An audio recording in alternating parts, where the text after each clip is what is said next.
igama lami nguRenati Fetsi Ramasala lana-ke kezasekhaya on the move lana-ke siphumile-ke semphakathini kuthiwa kukhona-ke lana-ke inkonzo yokukhulekela ukuqala kubhala ka-matric.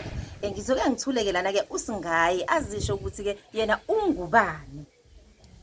Sanibonani, ngiyanibingelela. Igama lami nguMinihle Ngwakamakhubu Sibongo, ngizalwa uMajikane Umbophakasithayi, and I am the creator, the inventor of Matric Final Exam Prayer and Empowerment Ceremony. Ngiyabonga. Awungichazele kabanzi ukuthi-ke kuze ukuqala usungule lo mkhuleko kusukephi kuwena, ngoba uyabonakala ukuthi-ke usemncane kanti umkhuleko ujwayele ukuthi-ke imvama sike sibona abantu abadala abajwayele ukuthi bayijwayeze nomkhuleko. Ekukhuleni kwami ekhaya ngikhule kuyikhaya elikhuleka kulona kakhulu. Nesikole engifunde kusona eMondlo Secondary School bekukhulekwa indlela yokuthi iprayer yakhona yenzeka ngo-2019. Ngifunda umatric, sihambile nezingane eziningi zezikole ezahlukahlukene siyohlanganyela siba nalomkhuleko ngoba kwakukhona igemegeme ezazenzeka empilweni zethu ezasenza sivale kumqondo singakwazi ukufunda. Ngibonelela kuyithuba elikhulu ngoba izingane eziningi ezihlala kanti ngezi zidungekile azazi ukuthi ziyaphi, and uma kumosheka izingane ezincane sicabangani ngomatric okuwona ama-future leaders ethu njengamanje esibhekele kuwona ukuthi kusasa lethu kulele kona. That's how I came up with the idea yokuthi angivuse lokhu ningafundiswa ikona matric final exam prayer and empowerment ceremony. Siyabonga. Ngiyathusa ukuthi umuntu omncane kanjena osemncane ngokweminyaka aqhamuke nento kanjena. Yabo ngitsheleke ukuthi bani balindele namhlanje obamemile. Namhlanje ngilindele ukuthi kube khona ubaba umthimkhulu we-SOS, ngilindele ukuthi kube khona ama-stakeholders, amaphoyisa, ngilindele ukuthi kube khona othisha nothishanhloko, ngilindele ukuthi kube khona oSingayi, because this is not my event but i-event yama-matriculants. So ngibalindele oSingayi ukuthi bazofika namhlanje bethandaza uNkulunkulu bemnxenxe ebese beyambonga ukuthi bawuqalile unyaka baze bawuphetha abanye bengafinyelelanga kulesi suku. Ngiyabonga. Okay, siyabonga kakhulu.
Mthembeni uNkulunkulu wethu.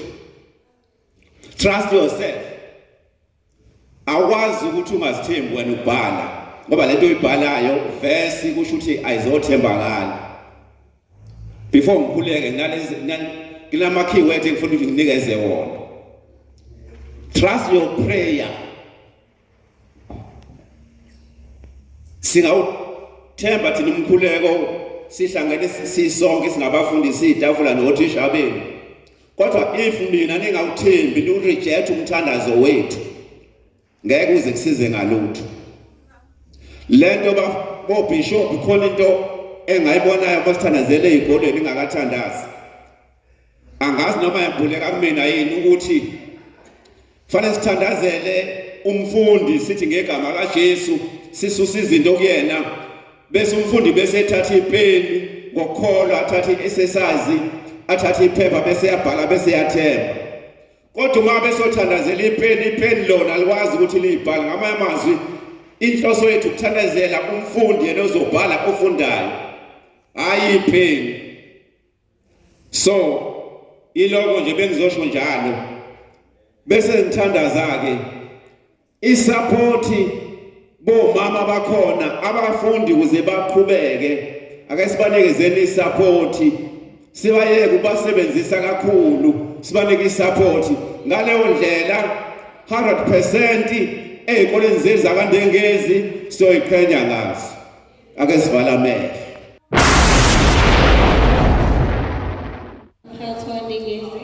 Bingelela ubaba noma ngokwehlalo zabo zokukhuli umuntu akabonke angiphinde futhi le naze nabahle ngoba kuthiwa ukhulume nani-ke akukuningi ngizokhuluma njengosonhlala kahle but ngifuna ukuthi sivizithe isayensi yokuba umuntu njengoba nisebancane nje ila nithelelwa khona nge-nutrition ekufanele ingene kunini. That nutrition makes you a fruit. Awukwazi ukuthi mengabe sifaka ama-aphula bese kumile orange. Jesu paka hayi ngabingelela mina ke ngukhumbulana abaningi bangazwa kaMolisi la endaweni yala elokushimoto ngakhamba kwesibongo. Sawubaka Fly Radio ke thina sine media house ela ePitoli sina online radio esiyenzayo senza ama novels at the same time online reading senze ama kids books sineza sekhaya talk sineza sekhaya network sineza sekhaya media nje as a whole. So it's a whole media house in one ela kandengezi. So into yala kandengezi ezophakamisa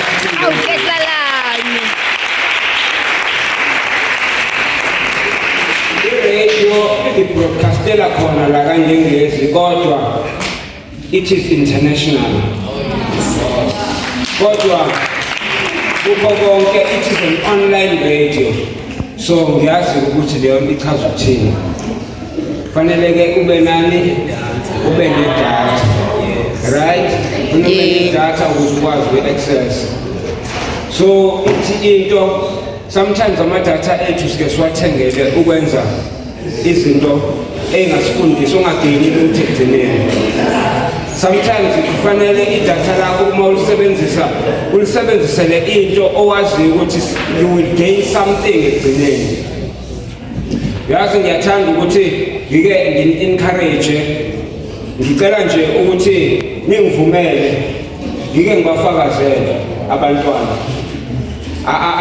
Angifikanga sengisebenza kwi-media house, angifikanga sengima phambi kwenu ngikwazi ukuthi nginitshele.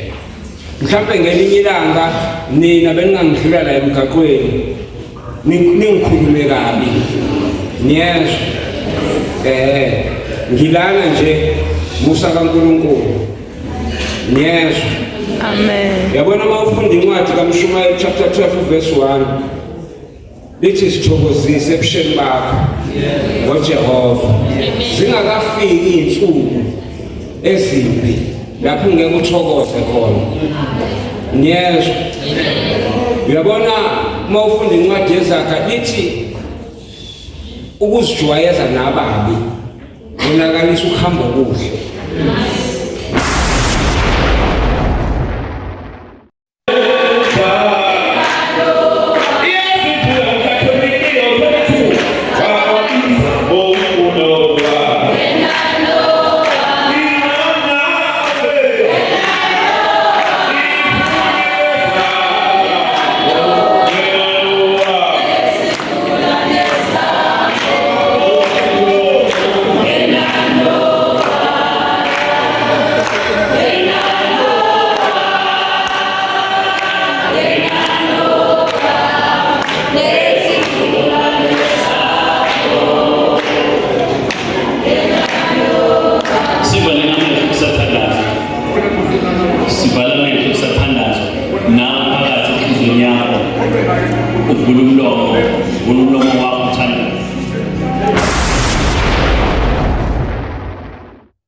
Igama lami nguRinadifete Ramosala la ezasekhaya network on the move. Sesizozwa kabanzi ngabafundi ukuthi lolu suku balithakasele kanjani. Ongizisho ke siswami ukuthi uba igama lakho ufundaphi? Igama nguPrincess Ngwamaqhuba, ngifunda eNdengetho High School, ngihlala khona la eNkingisi. Okay, akungicacisele ukuthi ama exam ngabe wa prepare kanjani? Ulungele nje ukuthi sengaqala manje ubhala? Yebo, ukubhala ngikulungele, yize noma kukhona uvalo olukhonyana kodwa ukuba ready ngiready. Ngoba kade ngangiqala ukulungiselela ukuthi ngibhale. Okay, futhi nothisha banisizile? Kakhulu basizile kakhulu othisha ngoba kube khona ngisho ama course nights abe khona esikoleni ukuze sizokwazi ukuthi silule ulwazi ukuthi sikwazi ukukhasa. Okay, ayisibonga kakhulu. Ake sizwe lapha ke odadewethu. Uzothisha ke igama lesibongo nesikole ofunda kusona. Ngicela ukubuza ukuthi lolu suku namhlanje luniphathe nje kanjani, nizizwe ninjani losuku namhlanje? Simango ngifunda eNdengetho High School. Usuku namhlanje lesiphathe kahle kakhulu ngoba sikhonile ukuthola umthandazo, sakhona nokumotivateka kwabanye othisha ngoba iningi lezinye izikole azitholi ithuba elikanjena lokuthandazela. Sibongile kakhulu ngathi ngaqhubeka njalo. Okay, siyabonga. Ake sizwe ke nawe sisi. Igama lami nguSwelihle Nkosi. Ngosuku namhlanje ngijabule kakhulu ukuthi sikhulekele lana sithole kahle singathi mase sibhala nabanye abafundi bavukwe imoya emibi. Ngiyabonga. Lana ke esayidini lami nginawo baba umthimkhulu uGovernor wala kaNdengezi eWard 12. Baba umthimkhulu ngizocela nje uyithule. Ngiyabingelela abalaleli nomphakathi wonke othanda lesiteshi iFly Radio. Ngiyabingelela kakhulu ngizothi nje egameni likaJesu, amen. Yebo baba, ngoba ngadadula lana ke njengoGovernor wendawo ngisacela ukubuza ukuthi ke ube kanjani ubona umuntu osemncane kube uyena osungula ukuthi kuthandazele umatric ubhale kahle ama exam. Njengoconvener kaOperation Sokumasakhe kumsebenzi wami njengoconvener ukuthi ngiconvene onke ama programs awenzeka ewadini ebese futhi ngenza sure ukuthi yonke into ihamba kahle. Noma kunzima ke mlaleli nawe mphathi ohlelo kunzima la sisebenzela khona ngoba akukho ukubambisana. Yonke into engiyenzayo ngiyenza ngokuforce ngokuthi nje kuphela angifuni kube khona into engihlulayo. Into engiyithanda kakhulu ngiyathanda ukuthi intsha iyouth ifane neyouth leyo esasiyiyo nathi ngo1976 yokuthi sifocus ekufundeni siphinde futhi sihloniphe abantu abadala bese zokhuleka noma sikhulekela abantwana ukuthi akuthi mase beyobhala uNkulunkulu ehambe phambili ebasiza abantwana ebese begudlula konke ongase kube ingcindezi kubo kubasinde base bebhala sizoqaqa amafindo kahle kahle ebekade bophe into zabo ebese ukuthi mebebhala bebhale kahle uNkulunkulu abe nayo. Sihlelike lana ke nomphathi ke womcimbi uyena osingaye la namhlanje umsunguli womcimbi. Lesizwe ukuthi umcimbi wakho uhambe njengabantu uhlelile yini. Ngiphinde ngibingelele futhi egameni leNkosi Jesu Kristu, amen. Umcimbi wami awuhambanga njengoba bengiwuhlelile. I was amazed. I'm over the moon. Ingane eziningi ngendlela enga-understandeki. Iy'ngane ziwuthobelile umcimbi, zihloniphile for umuntu oqalayo, for the beginner ye-event, for a first event creator, ukuthi i-event ibe yinhle kangaka.